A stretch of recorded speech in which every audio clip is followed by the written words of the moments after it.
성남 대장동 개발사업 의혹의 중심에 서 있는 화천대유를 둘러싸고 논란이 거셉니다.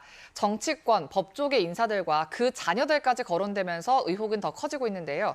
사건과 법 이종환 변호사와 자세한 이야기 나눠보겠습니다. 어서 오십시오. 네, 현재 대장동 개발 사업과 관련해서 여러 의혹들이 쏟아지고 있는데 핵심 의혹 어떤 것이 있습니까? 네, 대장동 개발을 통해서 투자금의 수백 배를 배당받고요. 어마어마한 퇴직금까지 받은 이른바 돈잔치가 문제되고 있습니다. 이게 과연 어떻게 가능한 것인지가 문제의 핵심인데요. 네. 대장동은 민관 합동개발사업, 즉 처음 1,800억 원 상당은 성남도시개발공사가 먼저 가져가고요. 나머지 이익을 화천대유 그리고 투자사 등 민간에게 돌아가도록 되어 있는 구조입니다. 그런데 이 구조를 누가 짠 것인지, 민간이 과도한 이익을 가져가도록 방치한 이유는 무엇인지가 문제되고 있고요. 이러한 가운데 대주주인 김만배 씨는 회사인 화천대유로부터 473억 원을 빌려 아직까지 갚지 않은 혐의로 조사를 받고 있습니다. 네. 금융정보분석원은 화천대유 자금 흐름을 봤더니 수상하다라는 판단을 해서 경찰에 통보를 했고요. 수사기관은 업무상 횡령 또는 배임에 관한 수사를 진행을 하고 있습니다. 네, 언급하신 것처럼 화천대유에서 6년간 근무했던 곽상도 의원의 아들이 퇴직금으로 50억을 받았어요. 이게 상식적으로 가능한 금액입니까?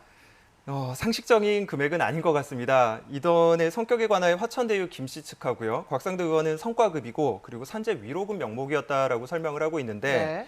그런데 성과급이 많아도 급여의 1000%를 넘지 않는 것이 일반적입니다. 그런데 이 건 같은 경우는 급여의 16,000% 정도에 해당하는 이례적인 상황이라고 할 것이고 산재 위로금이라고 해도 설명이 어려운 것이 법원이 사망 시에 인정하는 위자료가 1억 원입니다. 그것도 피해자 과실이 0%인 걸 전제로 했을 때요. 네. 현재 사건은 경기 남부청으로 일괄 배당된 상황이고 뇌물죄 의혹이 불거지고 있는 만큼 수사기관은 이 50억 원 퇴직금의 실체가 무엇인지 면밀히 살펴볼 것으로 보입니다. 네, 그런데 논란이 된 게 또 있습니다. 화천대유에서 전직 대법관부터 검찰총장까지 초호화 법률 고문단을 꾸린 건데요. 먼저 관련 영상부터 보고 오시죠. 대가성은 없었고요. 제가 잘 좋아하던 형님들인데 많은 부분을 정신적으로 또 심리적으로 많이 이렇게 조언해 주시는 분들이에요. 그래서 멘토 같은 분들이라 모셨는데 그분들에게 뜻하지 않게 이런 구설에 휘말리게 돼서 죄송하다는 말씀. 네, 대가성은 없었다고 해명은 했습니다만 지역개발회사에서 이렇게 초호화 법률 고문단을 꾸리는 게 일반적입니까? 상당히 이례적입니다. 아마 전직 법조기자 출신이었던 김만배 씨의 인맥이 부적절하게 동원된 것은 아닌가라고 보고 있고요. 네. 지금 밝혀진 고문들만 해도 권순일 전 대법관, 박영수 전 특검, 김수남 전 검찰총장, 강찬우 전 수원지검장, 또 박근혜 전 대통령의 변호를 맡았던 이경재 변호사도 포함되어 있습니다. 이들은 월 1,500만 원에서 2천만 원가량의 고액의 고문료를 받은 것으로 알려져 있고요. 이렇게 고문 명단만 보면은 부동산 개발 회사가 아니라 대형 로펌 형사팀이 아닌가라고 생각될 정도의 면면들입니다. 네. 부동산 개발회사에서 부동산 전문가 그리고 금융 전문가가 아니라 법률 전문가를 이렇게 대거 영입하는 경우는 상당히 이례적인데요. 때문에 거액의 고문료를 지급한 배경에 의문이 드는 상황입니다. 네, 특히 권순일 전 대법관은 변호사 등록을 하지 않고 법률 자문을 해서 지금 고발된 상태죠. 네. 권순일 전 대법관 같은 경우는 변호사 등록을 하지 않은 상황입니다. 변호사협회에 등록하지 않고 변호사 직무를 수행하는 경우에는 변호사법 위반으로 형사처벌 대상이 되거든요. 네. 권 전 대법관은 로펌에서 쓴 서면을 본인이 그냥 검토를 하고 의견을 제시했을 뿐이다라고 밝히고는 있는데 이렇게 법률 서류를 검토하고 의견을 제시하는 게 바로 변호사의 직무에 해당하는 겁니다. 만약에 법률 자문을 안 하고 한 달에 1,500만 원씩 받았다 한다면 그것 역시 문제가 될 수 있는 상황이고요. 또 김수남 전 검찰총장도 화천대유와 고문계약을 체결을 했는데요. 김 전 총장 같은 경우는 자신이 소속된 법무법인이 체결한 것이기 때문에 적법하게 이루어졌다 이런 주장을 하고 있는 상황입니다.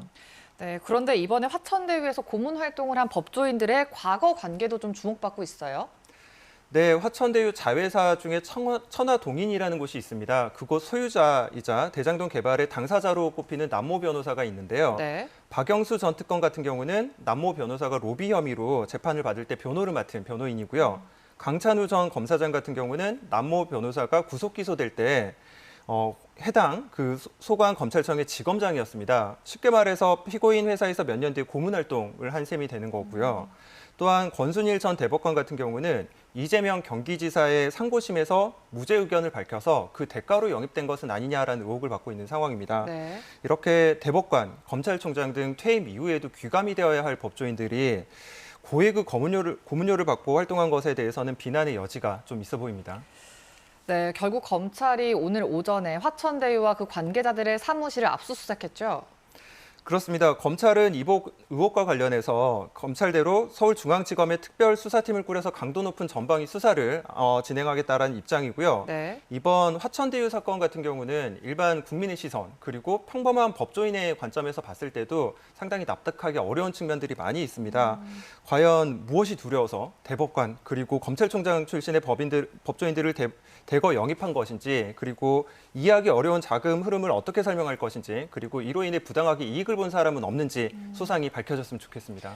네, 사실 일반적인 직장인들은 상상하지도 못할 퇴직금에 또 아파트 분양까지 이번 일로 박탈감이나 허탈감 느낀 분들 많으실 겁니다. 철저한 수사가 꼭 필요해 보입니다. 오늘 이야기 여기까지 듣겠습니다. 고맙습니다.